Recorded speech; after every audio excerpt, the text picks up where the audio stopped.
The biblical canon was not predetermined by divine decree. Its formation was the result of extensive debate over many centuries. Political strategies and maneuvering also played a significant role. Different geographical regions maintained distinct lists of sacred texts. These variations reflected the diverse theological viewpoints held in different areas.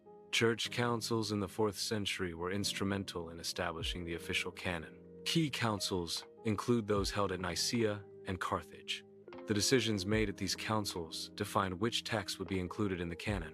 Theological considerations played a significant role in the selection process. These councils also aimed to unify the faith under a single, coherent narrative. This unification was a key objective in shaping the canon. Apocryphal texts are ancient writings not included in the official biblical canon. These texts were often regarded with skepticism by religious authorities. Some were excluded due to concerns about their authenticity or authorship. Others were considered too controversial or challenging to establish doctrines. The content of apocryphal texts sometimes contradicted accepted religious narratives. The Book of Enoch is a non-canonical text, providing alternative narratives to biblical events. It details the descent of angels from heaven to earth. These angels are described as intermingling with humans. This union resulted in the birth of giants, known as the Nephilim. The book offers explanations for events only partially described in the Book of Genesis. The Book of Enoch presents cosmic visions offering a unique perspective on the universe. It includes prophecies that delve into future events and divine judgments. The book provides an account of Lucifer's fall from grace. These elements together offer a broader cosmological context compared to canonical texts. The Book of Enoch holds historical and religious significance. Its preservation is largely attributed to the Ethiopian Church. The Ethiopian Church maintained the book's importance through centuries. This continuous recognition ensured the book was not lost to time. This preservation facilitated its rediscovery after a period of obscurity. The Ethiopian Church's role was crucial in making the text available to modern scholars. The Gospel of Mary Magdalene presents a unique portrayal of Mary. It depicts her not as a sinner, but as a significant disciple of Jesus. Mary is shown as a spiritual leader within Jesus' inner circle. She receives divine revelations, indicating a special connection. Mary possesses wisdom that challenges the understanding of other apostles. This wisdom sets her apart and positions her as an important figure. The Gospel of Mary presents an interpretation of divine knowledge as internal.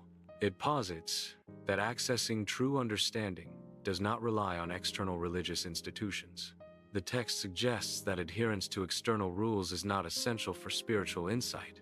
This perspective challenged the established patriarchal structure within the early church. The Gospel of Thomas is a collection of sayings attributed to Jesus. It was discovered in Egypt. The Gospel contains 114 sayings. These sayings emphasize self-knowledge. The sayings also focus on inner awakening. The text differs from other Gospels by minimizing miracles and the crucifixion. The Gospel of Thomas portrays Jesus as a guide to inner awakening. It emphasizes the importance of the kingdom within. This contrasts with the concept of an external savior. This perspective aligns more closely with Eastern mystical traditions. The focus is on self-discovery and internal spiritual growth. The Gospel of Judas offers an alternative portrayal of Judas Iscariot. It depicts Judas not as a betrayer, but as a key figure in Jesus' divine plan. According to this gospel, Judas possessed a unique understanding of Jesus' mission. Jesus purportedly requested Judas to hand him over to authorities. This act is framed as a necessary sacrifice within the larger divine scheme. The Gospel of Judas presents a unique interpretation of sacrifice. It challenges traditional views of Judas as a betrayer. Instead, Judas is portrayed as the most faithful disciple. This portrayal stems from Judas fulfilling a specific request from Jesus. This request reframes Judas's actions not as betrayal, but as obedience. Therefore, sacrifice is redefined through Judas's perceived loyalty and obedience to Jesus' wishes. Excluded texts often presented alternative viewpoints to established religious doctrines. These texts frequently questioned the Church's increasing influence and control over religious practices. A common theme was challenging the necessity of intermediaries, such as priests. The need for elaborate temples and rituals was also brought into question. These challenges aimed to promote a more direct relationship with the divine. Questioning intermediaries undermined the Church's hierarchical structure. The texts presented a version of Christ focused on direct spiritual engagement. This portrayal emphasized Christ's ability to communicate directly with the soul. A key aspect was the elimination of the need for institutional mediation. Traditional religious structures were bypassed in this direct soul connection. Individuals could experience Christ without intermediaries. This approach offered a more personal and immediate spiritual relationship. Excluding certain texts results in an incomplete Bible. This creates a fragmented representation of a larger spiritual context. The resulting Bible only presents a partial view. The full spiritual mosaic is not accurately depicted. Vatican vaults and libraries contain numerous historical documents. These collections extend beyond well-known apocryphal texts. Included are various manuscripts of significant historical value.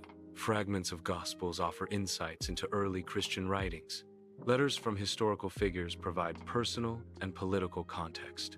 Visions and other unique documents are also preserved within these archives.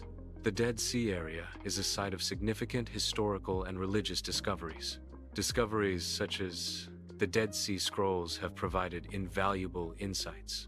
These texts shed light on the beliefs and practices of ancient Jewish communities. Similarly, the Nag Hammadi texts have expanded our knowledge of early Christianity. These findings reveal new layers of history and faith from antiquity. They contribute to a deeper understanding of the evolution of religious thought and culture. Truth is multifaceted, possessing numerous perspectives. Silence is sometimes chosen for convenience. Silence is not always indicative of moral purity.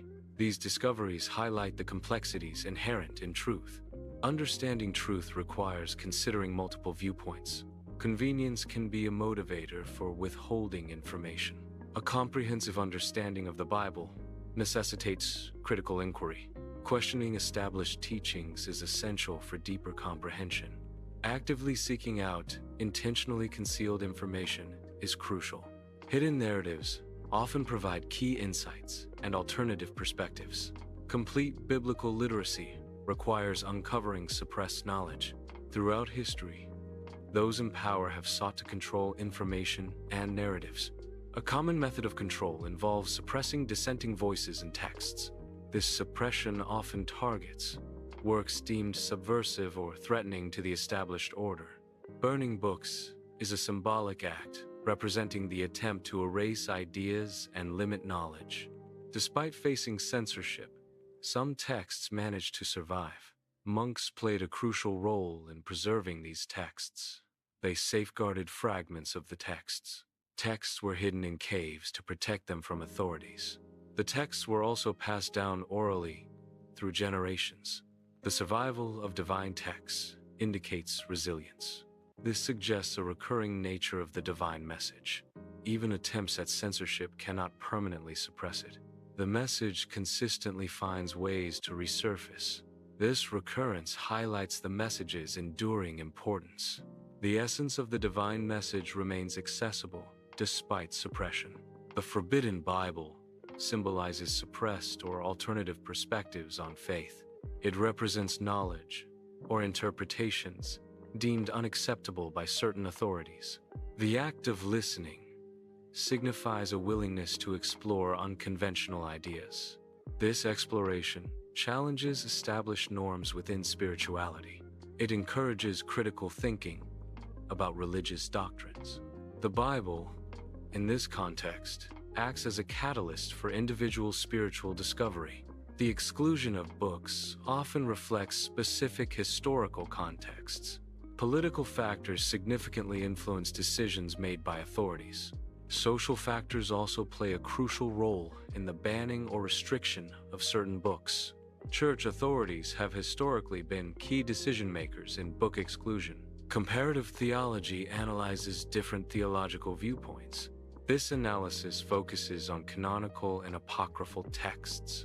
Canonical texts represent the officially accepted scriptures. Apocryphal texts include other writings from the same period, not officially recognized. The comparison highlights the diversity of beliefs within early Christianity. This reveals a range of theological interpretations beyond the established doctrine.